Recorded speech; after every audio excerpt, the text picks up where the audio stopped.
Ed Thorpe is a genius, and a rich one at that. Many years ago, he figured out card counting, cleaned up in Vegas, wrote a bestseller about it, and changed gambling forever. Then he moved to a bigger casino, Wall Street, revolutionized that too with things like options and hedge funds. He even devised an early computer. He's known all sorts of interesting people, from mob types to Nobel Prize winners. He's a math prof himself, a founding faculty member of UC Irvine, but he's always been 1 foot in, 1 foot out of academia. The world is his real classroom, and he has lessons to share. Ed Thorpe, right now on Inside OC. Inside OC is brought to you by 5 Point. 5 Point is an independent real estate development company with assets under management across California. 5 Point is a proud sponsor of public television and community programming. Chapman University, with its Center for Science and Technology, under construction in Orange, California, is a proud sponsor of Inside OC.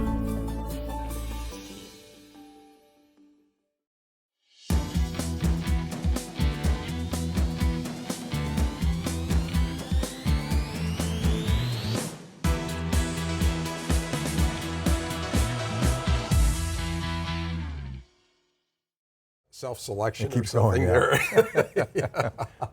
Hi, I'm Rick Reiff, and I'm talking with Ed Thorpe. Ed, so great to have you back. You've got a book, a new book out, A Man for All Markets, and it's going to be hitting Amazon very shortly. Already the pre-orders have you #1 in gambling and #1 in investing on the Amazon site. Tell us about this book.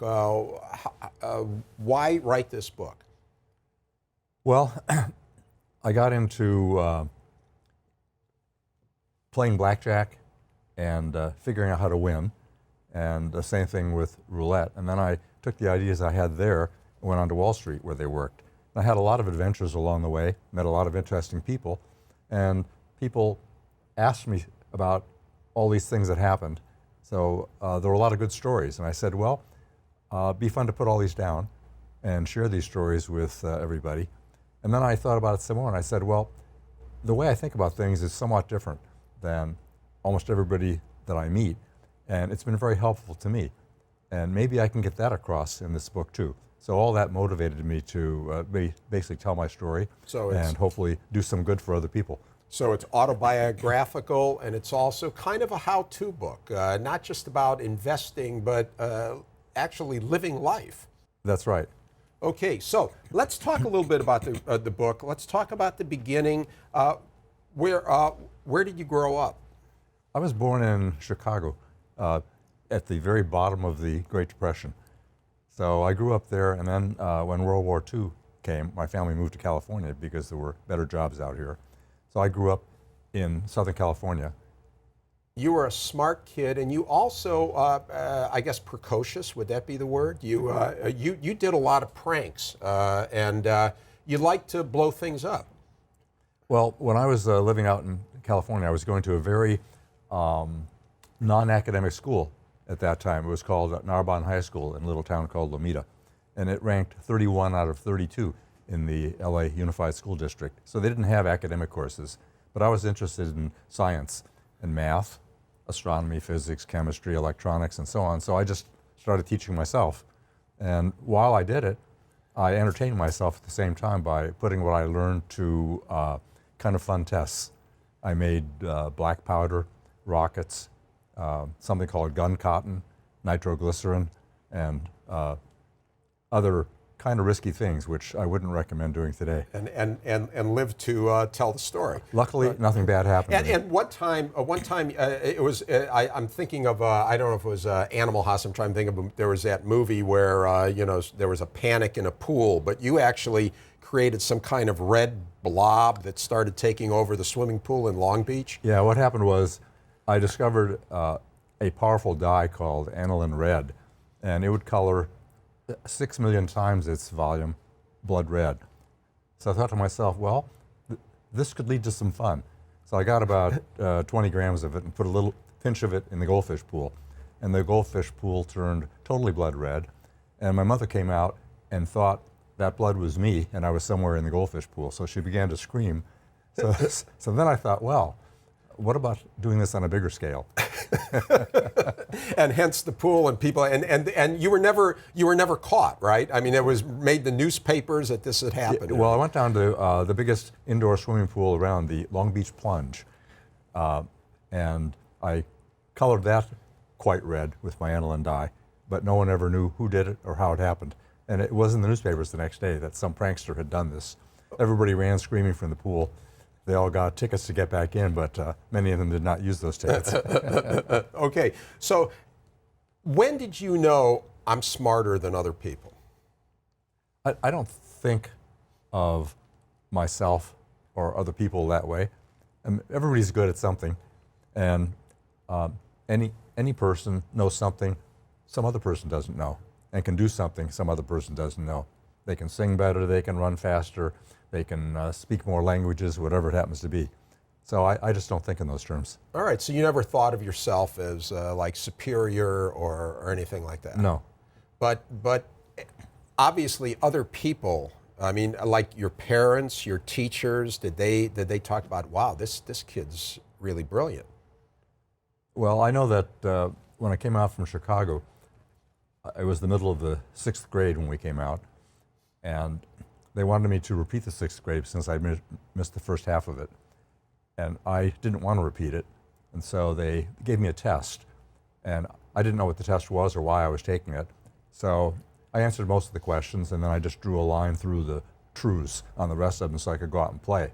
And then I learned that it was a test to keep me, to allow me to progress to the 7th grade. And I was very upset because I thought, I would have tried harder and done better. And it turned out it was an IQ test.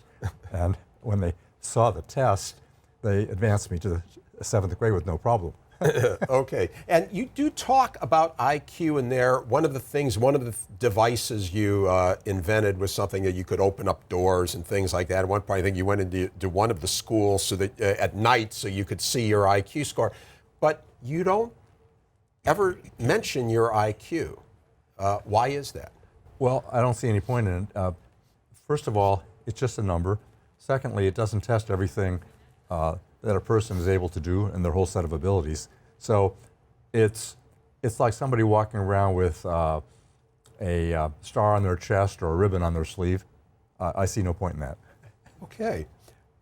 You went to Vegas. Let's talk about, first, you were a professor before you beat the dealer, right? Yes. So you're a professor at MIT. That's like, that's the ultimate. Well, I was a little lower than a professor. What happened was I got my PhD in math at UCLA, and then I got a position at MIT. It's a so-called CLE Moore instructorship, but it's a competitive honorary instructorship that a lot of very distinguished people have held. Including the beautiful mind guy, right? Yes, John Nash was one of them. Another fellow who won something called the Fields Medal, Paul Cohen, was another one. And Fields Medal is like a Nobel Prize, only it's in mathematics. So a lot of really famous people had that position. So. And so that's how you started at MIT, and then how did you get from there to Las Vegas? Well, I actually had the idea while I was at UCLA to beat roulette, to actually build a machine to predict where the ball would come out. And I was convinced I could do that. I started doing experiments. And the experiments were very positive, and it convinced me that I was almost sure to be able to do it. And just to check it out, I was at a party one time, and there was a guy sitting in an alcove playing the bongo drums. And his name was Richard Feynman. So I walked over to him, and I said to myself, if anybody knows how to beat roulette, this guy will. So I went over and asked him if he knew of any way to beat roulette, and he said, no, there isn't any way. So I said, that's great, because if he doesn't know, maybe I'm the only guy who does. So that got me interested in trying to beat a casino gambling game. So I went out to Vegas over Christmas vacation while I was still at UCLA, and I went there to case roulette wheels. And before I left, somebody told me about a blackjack strategy that was almost even for the player. You couldn't win, but it'd be almost even. I said, well, if I'm going to be playing roulette in casinos, I better learn something about what it's like to be in a casino and to bet money. So I brought a few bucks along and I sat down and played blackjack for about 40 minutes. And what happened to me there, which I tell about in the book, led me to go right back to UCLA, grab the article, think about it, and see how to beat blackjack too. So now I worked on both things at the same time for the next 2 years, beating roulette and beating blackjack. Okay, and they both worked out. Right, yeah. And time won't permit us to get into everything, but the story of the roulette wheel, the experimentation, all of the things you went through are fascinating. But at blackjack, you came up, basically card reading is, if it's not your invention, it's your perfection. You came up with this system for reading cards. It's now very common because you wrote the best-selling book, Beat the Dealer, that's all about that. But talk about the experiences in Vegas. How did you get in? And because once you started winning, people got suspicious and they didn't like it. Well, when I first started to play, they didn't realize what was happening. They just knew that somehow I was too good and I must be doing something.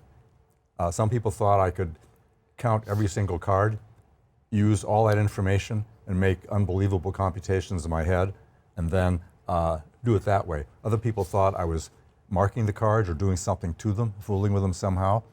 Other people just didn't know, but they didn't want my action because they didn't want to lose the money. And word gradually spread that there was this problem player. And I thought to myself, well, I'm not in this for the money. The reason that I worked out blackjack in the first place, and the same thing with roulette, is that mathematicians, of which I was one, had spent a couple hundred years developing something called probability theory. And with that theory, they showed that almost no gambling system could possibly work, and almost no gambling game could possibly be beaten. So I thought, this is going to be big news. This is a math problem that's worth telling people the answer to. So that's how I got into it. And then when I actually figured out how to beat blackjack, for example, there was a lot of cynicism from casinos and in the press. And I also got people wanting to back me. So I said, well, maybe there's something I'm overlooking. So I need to go out there and actually show it works. And so I went out there and it worked. And some of the people that backed you were, you might say, unsavory characters. As I found out later. One of them was a famous gambler, and mobster may not be quite the right word, but he was involved in bootlegging and numbers rackets and that sort of thing, and associated with some worse people. But I didn't know that at the time. He was a very successful businessman. He owned 64 parking lots in downtown Manhattan alone. He told me that when it snowed one day, he lost $1.5 million in revenue. So he appeared to be a legitimate businessman. And in fact, when Connie Bruck wrote a book about Steve Ross called Master of the Game, she referred to this guy, Emanuel Kimmel, and he was the big money behind what eventually became Time Warner when things got merged together. Okay, so he kind of gave you a stake, right, for you to bet and play with. Altogether, roughly how much did you win for yourself and for your partners with this, little foray into Vegas? Well, first foray, he wanted to put $100,000 up, which would be, in today's dollars, close to $1 million. And I said to myself, I haven't done this. I don't know how I'm going to feel playing with money on a far larger scale than anything I've handled. So I'm going to start small. So I said, I only want to take $10,000 for the bankroll, and I'm going to play like that's all we have. And he was quite disappointed, but he went along with it, hoping maybe I would change my mind, which I did not. And so we went out there and with our $10,000, and I played for small stakes for about 20 hours just to get warmed up and get used to the feel of handling the money and playing the cards well. And then I played for bigger stakes for the last 20 hours, and we a little more than doubled that 10,000. So we made about 11,000 in 20 hours of serious play, which would be about the same thing with another zero on the end now. Yeah.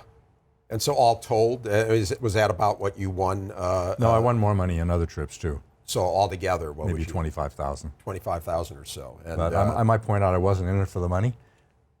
Right. Okay. interesting, some interesting adventures you had. And by the way, we're taking a look now at a quiz show from the 60s called I've Got a Secret. And you were a guest on I've Got a Secret, and you actually, I think, did okay. You made $500 because 2 of the 4 panelists guessed wrong. Yeah. And so now that's something couldn't have happened nowadays. If you came out with a best-selling book on beating Vegas, you'd be famous before you ever went on a quiz show, right? I think so. Yeah. So anyway, tell us some of the interesting stories. I mean, at Vegas, they were pretty. They treated you kind of roughly at times in the casinos. Well, that was back in the 60s that I did most of my playing, early and mid 60s. And at that time, it was pretty well mobbed up. And they honor that era now with a mob casino in Las Vegas. They're kind of semi-proud of all that. And at that point, people were being beat up, kicked out, having the money taken away, cheated, drinks drugged, and so forth. And you had a drink drugged, right? I did. It was almost the end of me, as it turned out. Wow. Yeah. So I mean, you're playing, and suddenly you're not able to play anymore. No. So. Also, your car was sabotaged. Talk about that. Yeah, that's why it was almost the end of me. After I left on one of the gambling trips, which I talk about, this happened to be a trip where we were beating the side bets in Baccarat, another thing they thought couldn't be done. We were driving home, and the car accelerator pedal locked down. We were coming downhill in Arizona, pretty steep downhill, and I was going 60 when this happened, and then it got up to 80, and I couldn't stop the car with the brakes. So then I put on the brakes, the emergency brake, shifted down as far as I could, and turned off the key. And all that was able to bring the car to a halt after a while. And you got the message. Yes, it turned out that something very strange had been done to the linkage between the brake pedal and whatever it operates to make the car go faster and slower. Did you ever go to the authorities? Did you ever go to the police and say, these guys did this to me? Where's your evidence? Okay. That's why cheating was so effective in those days. Somebody deals you second dealing from a deck. They deal you the card under the top card, and you can say it happened, and they can say it didn't. Okay. It's he said, she said, or he said, he said. Right. And of course, the way the casinos reacted, it's comical. It's all in the book, and but that's interesting too. The way they kind of denied, they denied you had a system, but they didn't want you to bring your non-system into their casino. So let's talk about I think what you might call a bigger casino, Wall Street. How did you go from Las Vegas to Wall Street? Well, as I mentioned before, I was the kind of guy who ended up having to teach himself stuff when he was in grammar school and high school, just because the opportunities for having other people teach me weren't there. And so after teaching myself things about gambling and probability, I realized that now I've made some money from that and from some book royalties. And I had, finally, for the first time in my life, I had some savings. So I made a couple of investments, and they did terribly. So I stopped to think. I said, you're an idiot. You don't know anything about investing. You need to think about this if you don't want to lose your money. So I started educating myself about investing, and I realized as I did that much of the stuff I learned in gambling was perfect as training for becoming an investor. In fact, I would say that casino gambling, if you do it the right way, playing at the blackjack tables with a winning system, is a better training ground than anything else I've ever seen for understanding how to be a good investor. And it seems surprising because investing is supposedly so complicated, but you learn discipline, you learn money management, and you learn to compute with numbers and probabilities. And you came up with a system for, valuing options and things like that. There's a best-selling book by a journalist, Scott Patterson, called The Quants. Uh-huh. He calls you the father of the quants. and he basically said the quants are the guys who revolutionized and nearly destroyed Wall Street. And that's the hedge funds, all of this stuff that we heard about during the financial crisis and all that. So how do you feel about that? You're the father of the quants. Is that a good thing or a bad thing? There's a great book coming out by a fellow named Paul Wilmot. Should be out in 6 months or so by John Wiley and Company. It's called The Money Formula. And Paul Wilmot is a very distinguished quant, one of the best. And he said it quite well. He said that what happened was, once the quantitative revolution got started on Wall Street, which is where I came in, after it picked up speed, then a lot of people with mathematical training, but not a whole lot of street smart sense, came in and began using models and formulas that didn't have good thinking behind them. I'll give you one example. There's something called a collateralized mortgage obligation. That's a pool of mortgages that were bundled together, and then shares in that pool were sold to the public. And it was behind... In the movie The Big Short, anybody that saw that, that's stew the guy was making, right? Exactly. So that was one of the big things that brought down the economy in 2008, 2009. So the quants made assumptions when they evaluated those things. They said, well, the chance of prepayment on these things is such and such. The chance of defaults is such and such. Well, those chances aren't quantifiable. And when I looked at that problem back in 1985, I said, you can't build a proper valuation theory on these things because those two things are not possible to quantify. You don't know whether there'll be a turn in the economy that causes huge numbers of defaults suddenly. You don't know if the interest rates will shift greatly in one direction or another and move the rate of prepayment way up or way down. So they're building a model on garbage. And so this is where the problem with the quants came in. They used too much math with too little basis for what they were doing. And that the reason that has gone on and will continue to go on is because the sell side of Wall Street wants products, and they want to get people to buy the products, and they want to get paid for doing all this. So they keep pumping stuff out, and a lot of the quants just ratify these terrible products, but they don't have a sound basis for it. So I guess you're answering the question I wanted to follow up with, which is all these financial reforms that were enacted after the financial crisis, are they working? Are we going to avoid another financial meltdown? Well, the financial industry, on the one hand, and the more libertarian among the political class don't like these regulations. They want to get rid of them. Those regulations, or regulations of that type, were originally enacted back in the 30s, the first and second Glass-Steagall Acts, for example. And then more regulations were enacted in the 90s, and then there was a great effort on the part of the financial industry to get rid of them. And one of the reasons they want to get rid of them is they like leverage because they can make a lot more money when things are good. And they're not too scared of what's going to happen if things blow up, like they did in 1929, like they did in 2008, 2009, like they did with long-term capital management in 1998, and so forth. They're not too worried about that because we, the taxpayers, will bail them out. So it's heads they win, tails the rest of us lose. And so that's the problem about regulation. That's why there's so much opposition to it. All right, so the bottom line is, are the reforms, have we reformed enough? No, and I predict that the next administration will roll back as many of these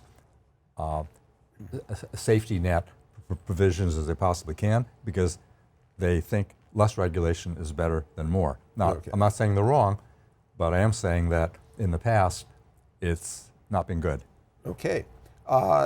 We've got about a minute, so if you can, in a minute, there's been much talk about high-frequency trading. Michael Lewis wrote a book about it, and there are some people who say that's these computers that people erect so they can like get into the a millisecond and make a deal, and a lot of money to be made, I guess, but a lot of people say this makes the market more efficient. Others say it's just, it's like a cancer on the system. How do you feel?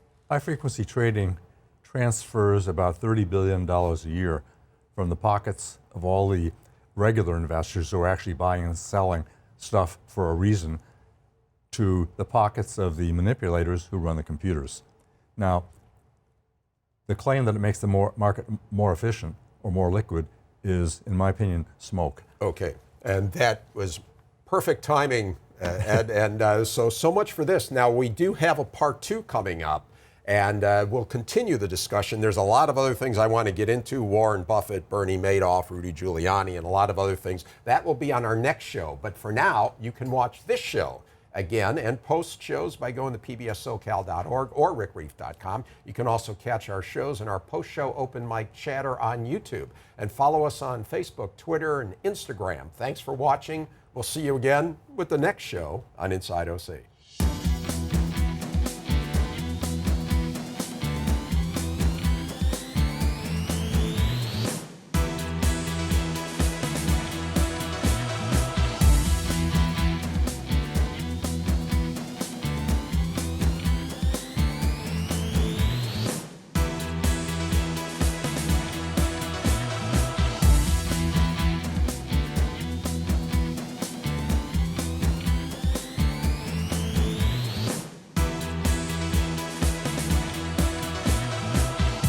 Inside OC is brought to you by 5 Point.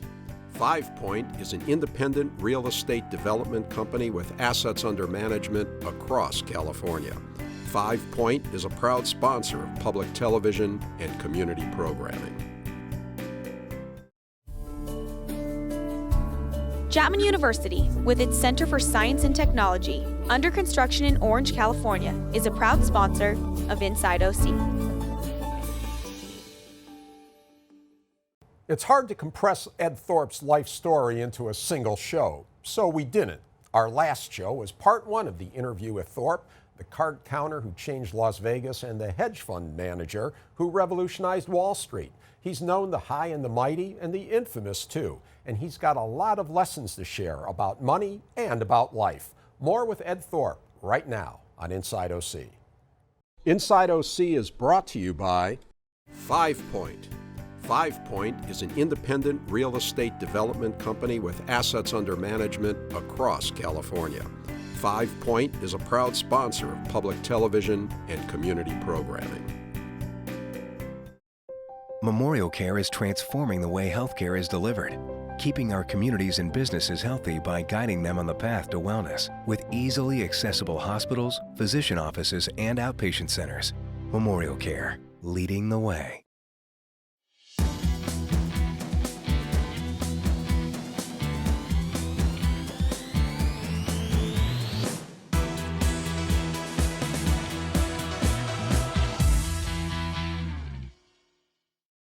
Hi, I'm Rick Reiff, and I'm back with Ed Thorpe. Well, Ed, let's show this book. This is your new book, Yes. A Man for All Markets, available on Amazon, and even with the pre-orders, #1 in the gambling category. Your reputation precedes you. So in our first episode, we talked a lot about the autobiographical information in this book. Let's talk now about some of the interesting people that you have encountered in your life journey as an inventor, a card counter, a hedge fund manager, and all that. Let's talk about Warren Buffett. Well, when I first came to UCI, that was in 1965 when the campus opened, that's when I started working hard on figuring out how to value warrants and how I got into a successful investing career. And after a couple of years, word of what I was doing spread around campus, and people wanted to invest with me. So I opened up individual accounts for a number of the people. One of them was a fellow named Ralph Waldo Gerard, who was the dean of the graduate school, a member of the National Academy of Sciences. But he also was an investor in a partnership called Buffett Partners Limited. And Buffett Partners Limited was shutting down in 1968 to 1970 because Warren Buffett said, stock prices are so high, there's nothing to do anymore. I mean, it's terrible. So he was cashing out and giving the money back to his investors. So Gerard said, well, I've got to find somebody else to put this money with. So he settled on me as a candidate, and he invited me to his house to have dinner with Warren Buffett, and all our wives were there. And we hit it off quite well, and we talked, and then I played bridge with Buffett down in Emerald Bay a couple of times. And Buffett asked me a lot of questions, and I answered. And then Gerard decided he'd invest money with me. So I guess I passed whatever the tests were. Okay, so you're a super smart guy. That's pretty much been stipulated. Is Buffett a really bright guy? Yeah, he's very smart. He's much smarter than you would imagine. He talks a mile a minute. He's funny. He's clever. He also has good math skills. So he's very comfortable with numbers and can do a lot of good computing in his head, which he needs to do if he's reading hundreds and hundreds of company balance sheets and income statements. How is he as a bridge player? I couldn't tell then. I seemed pretty good, and I would say he must be very good by now because he plays with a world-class partner and he spends a lot of time at it. So he's got to be very good. Okay, let's go to the other extreme. Warren Buffett, and then there's another gentleman in the investment world who people have heard about, Bernie Madoff. He was the con man, if you will, the guy with the giant Ponzi scheme that cost people billions of dollars. What was your encounter with Bernie Madoff? Well, what happened was, as for people who don't know, Bernie Madoff ran the biggest Ponzi scheme in history. And I think it was December 11th, I'm not positive, maybe the 8th, in 2008, he announced that, in fact, he was a crook and he'd been running a Ponzi scheme. So that was 2008. Way back in 1991, I was asked by a big international consulting firm to come and look at their portfolio. They had a pension and profit sharing plan, and they also had a special investing plan for executives. And they had a lot of those out to what we now call alternative investments or hedge funds. And so one of the ones I looked at was Bernard Madoff Investments. And when I saw it, I said, what this guy is doing should only produce returns that are about like the stock market. And when the market's up in a month, he should be up. And when the markets are down in a month, he should be down. But he's never down. Then I noticed that there was a very strange trade that would occur whenever the market should have taken him down. And that was a big short on what are called S&P 500 index futures. And that canceled out all the losses and made a profit. So he's making a profit every month, 1 or 2% a month, month after month. So I said to the client, how long has this been going on? And they said, well, we've been in there 2 years. We know people that have been in there 15 years. And I said, always making money every month? Yep, always making money every month. I said, well, he's either a genius or a fraud. Odds are he's a fraud. So let's take a closer look. When do you get your confirmation slips? They said, well, they come in a bundle every 2 weeks. I said, not the same day? They said, no. So I said, let me see those confirmation slips. So I took 160 of them. I went to the newspapers. I checked to see if the trades they said they did actually happened. Half of them never happened. I'd go to the exchange they said they traded on, didn't trade there. I'd see what volume traded, wrong volume, not enough, that sort of thing. So I said, these are fake confirmation slips. This is all fake. There's no real trading here. Let me go over there and have a look. So they called up Bernie Madoff Investments and brother Peter Madoff, who happened to be in charge of information technology, and the guy printing all the fake confirms, said, we will not let him in the front door. So I said, boys, you're being cheated here. This is a total fraud. I've proven it by showing you the trades don't happen. You need to get out. They said, yeah, but we're making 20% a year.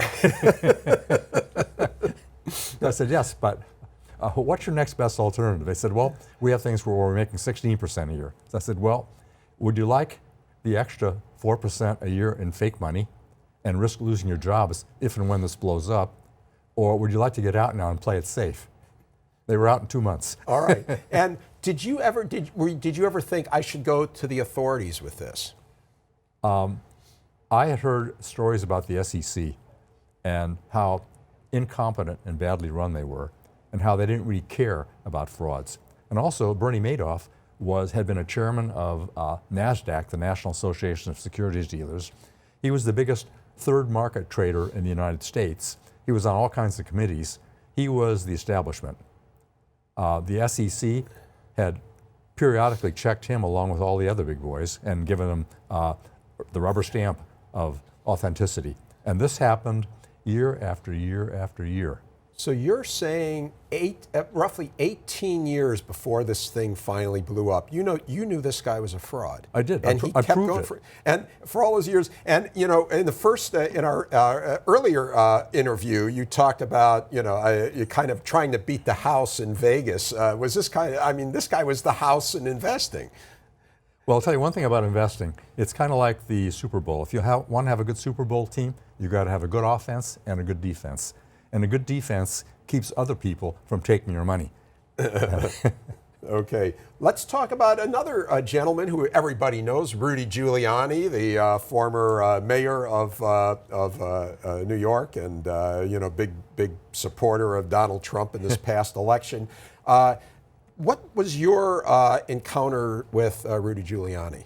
Well, I started what was the first quantitatively based market-neutral hedge fund back in 1969, and it was called Princeton Newport Partners. So time passed. We made money every quarter. Oh, this sounds like Madoff now. That's right. If I had looked at it from the outside, I would have said we have to give this guy a very thorough going over. Yeah. But anyhow, we made money every quarter. We only lost money in 3 months out of 230 months, and those were tiny downs, like 1%. So anyhow, we had this really good track record going, and we were doing things sort of mathematically and with computers and systematically. And everything was running along just fine. Then in the mid to late 80s, Rudy Giuliani, who was U.S. Attorney for the Southern District of New York, had political ambitions and saw that a road farther up would be to start prosecuting bad people on Wall Street. So he was after two people, Michael Milken of Drexel Burnham, who the establishment hated because Milken was bankrolling all kinds of upstarts who were then taking over old line white shoe companies and knocking out old management. So Milken had to be stopped. And then there was a fellow named Robert Freeman, who happened to be at Goldman Sachs. And Robert Freeman was the roommate of my partner Jay Regan when they were both students at Dartmouth, and they continued to be good friends. So Giuliani thought that Regan could give him dirt on Robert Freeman and also on Michael Milken because we did a lot of trading with Drexel Burnham, among others. Yeah. And incidentally, our prime broker was Goldman Sachs at the time. So again, we knew Robert Freeman quite well. And so he basically told Reagan he wanted information about these people that would allow him to proceed and convict them of insider trading, which he suspected. Reagan wouldn't cooperate. So Giuliani then raided our offices and carted off hundreds of cartons of things. And in those hundreds of cartons were a couple of trader tapes that had been just left sitting back in somebody's desk. And they played those trader tapes, and they found some things that were possibly incriminating on the trader tapes. So that led to a prosecution of some of the people in the Princeton office. And you had an office in Princeton, New Jersey, and your office in Newport Beach. Yeah, we had an office here that did, we were the think tank out here basically, and they were the execution and taxes and trading arm back in Princeton. So they interfaced with the street mostly, and we did some of the interfacing with the street. So the upshot was, the trial dragged on for years and at great expense, and finally, when Giuliani left, the government ended up dropping prosecution of most people on most counts. There were a couple of minor counts for two individuals that stuck. Well, that's interesting because and correct me then if I'm wrong, my impression was what you were doing in Newport Beach was just fine. You were never prosecuted, you were never indicted, but that there was some hanky-panky that you weren't aware of going on in Princeton. Is that true or not? That's true. And there were actually two issues that had a basis to them. One was called stock parking. There was a trader at Drexel who had a $25 million line, and he had a lot of good stuff he wanted to do, but he only had $25 million to do it with. So he sold his positions to us, that is the Princeton office, or through the Princeton office, got cash, did more stuff, sold us more positions with the agreement he could buy them back at a profit to us. And what's wrong with that is that it disguises the true owner of the securities, and you're not supposed to do that. That's one thing. Okay. And the second thing was a stock manipulation charge. Drexel used to bring out new issues, and often there'd be warrants attached. And so there was a conversation on one tape between one of our traders and a Drexel trader in which they agreed to try to move the stock price of the new issue in such a way as to make Drexel's warrants more valuable. So those are the two things that I recall. Okay. Were you ever called in and questioned or anything? No. Never. Wow. No one in our office was ever bothered by all this. So I guess in a way Giuliani will say, hey, these guys were doing some bad stuff and I caught them. What's your take on the whole episode? Well, he used a RICO, which had never been used before, and which the whole securities industry thinks is absolutely... That's the organized crime thing. It's like basically to go after the mafia. Yes. And basically if you do two things, you can claim it's a conspiracy and a plan and so on, and use RICO if you want to. But it was basically a club to try to threaten people, put them in jail, confiscate their assets and so on, and scare them so badly that they'll just tell you anything they can to get out of it. Huh. Okay. So anyhow, that was my experience with Rudy Giuliani. Let's talk about Newport Partners. You made a lot of money there, right? I mean, we Newport Partners. And how much did you? I think I read somewhere that you had an average annual return of 20% a year. Yeah, it was. I think 19.1 is what we. So what was the magic? How could you do something like that? The stock market maybe in the same period was going up 7% on average or something. How do you do that? Well, I had come across on my own a formula that became famous quite later, the so-called Black-Scholes formula, and I had come across it by a rather different methodology. I didn't have as tight a proof as they did, but I knew it was right, and my method was really strong. So I was able to solve all kinds of problems in derivatives and derivative hedging before Wall Street could solve them, and before the academic world could solve them. So I could stay ahead of what was going on. Right. And scoop up the profits for 1, 2, 3, 4 years before other people came and found the same things behind me. Interesting. So the hardcore investors out there know what Black-Scholes is. That's actually that's like a model for pricing options, right? It's a mathematical model. It's based on something called the log normal distribution, which is one of right. And when they came out with that paper, that was like revolutionary. It was Absolutely. sort of like when you wrote your first book, Beat the Dealer, on how to count cards. These guys came out Black-Scholes. This is like how to beat the market, but you were already doing it. Yes. But you didn't write a paper about it. When I found this, it didn't occur to me that it had any particularly great significance other than to enable me to invest well. Okay. So over the years, I don't know if you want to disclose this, how much money have you made? How rich are you, I guess is what I'm asking you. A question I don't answer. Okay. All right. But you have confessed to being in the 1%, right? Or have you not even acknowledged that? I thought maybe you have said that. Best to stand mute. Okay. Okay. Anyway, but you have had a relationship. You were a founding math professor at UCI, Mm-hmm. and are you a professor emeritus now, or what? Do you have any association with UCI? Not really, other than being an occasional charitable donor. Yes, and talk about that. Talk about what you've given and for what purposes to the university. Well, my wife Vivian and I endowed a chair in mathematics back in 2004. And we came up with a plan that I like quite a bit for endowing things and for making charitable donations. What I said was, you can draw 2% a year provided that the corpus doesn't fall below its original inflation-adjusted amount. And they didn't like that. 2% was a very small number. They like to spend things a lot faster than that. But I said, well, you're going to have to do it that way or not at all. So they did. And I said, if you do it that way, it's going to grow to some gigantic number at some point. So it was a little over $1 million when I gave it, and it's around 2.5 now.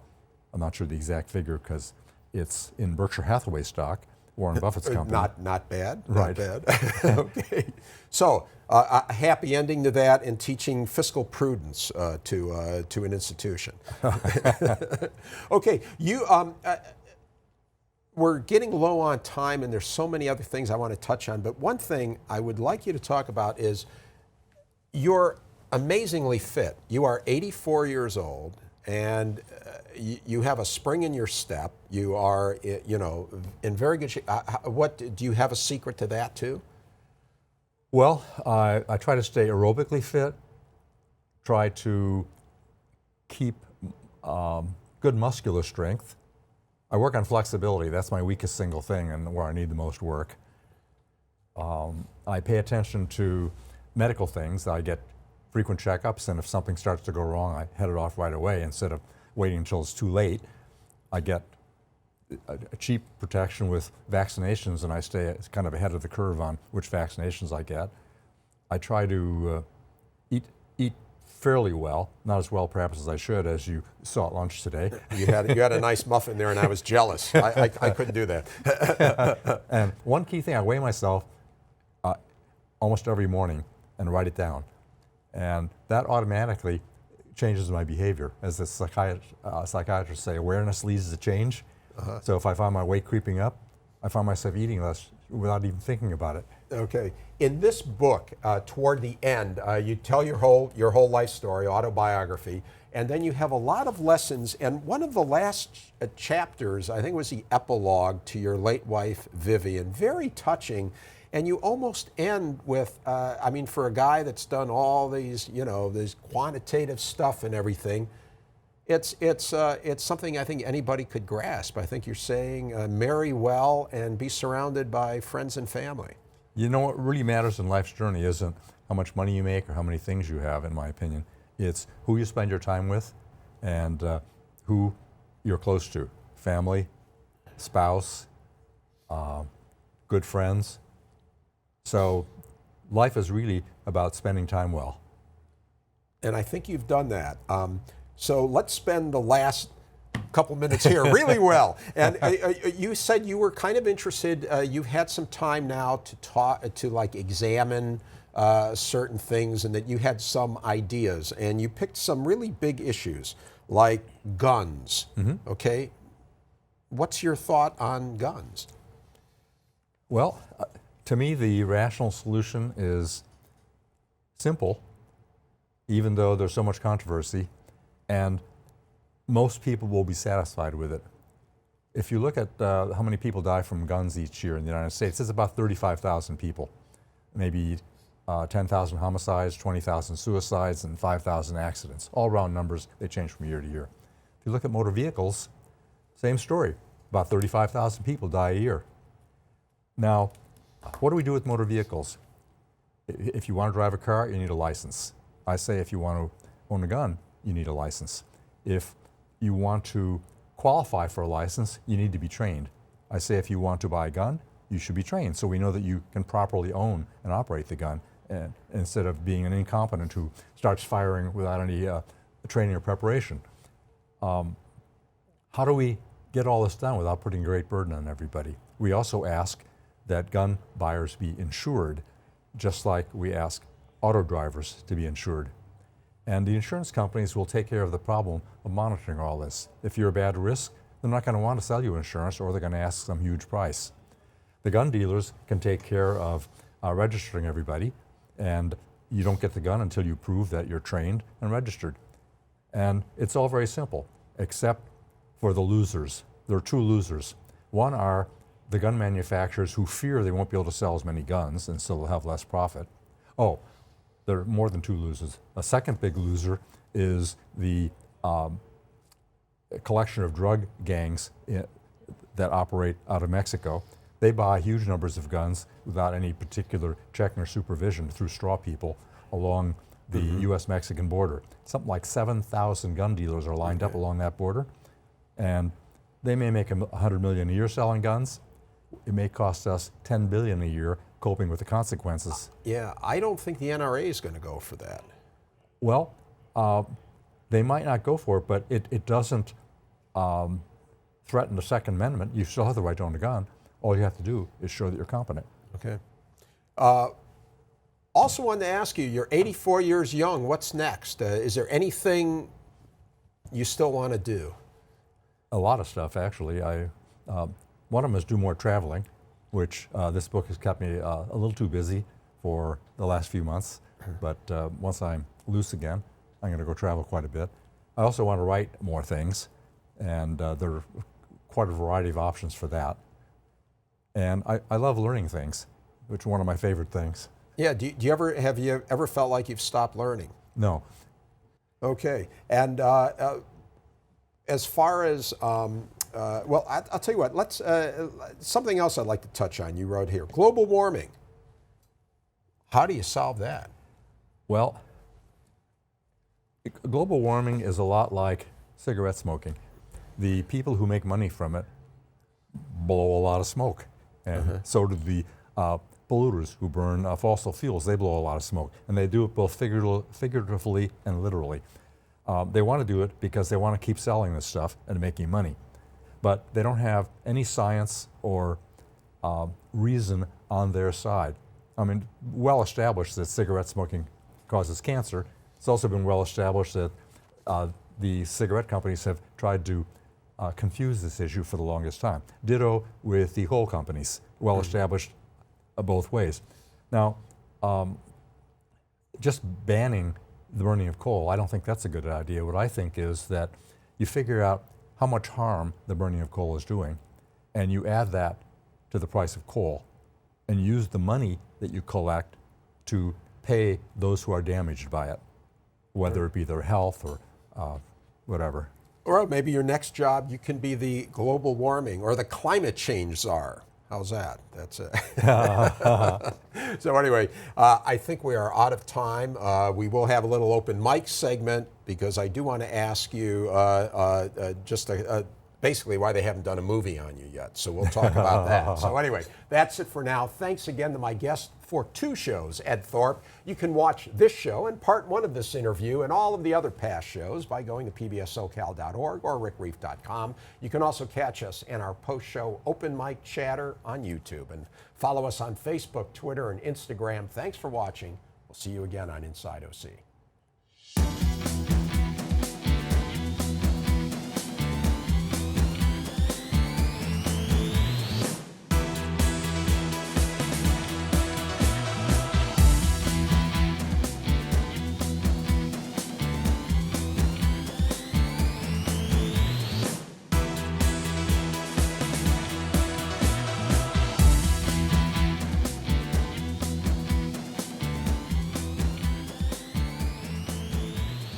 Inside OC is brought to you by 5 Point.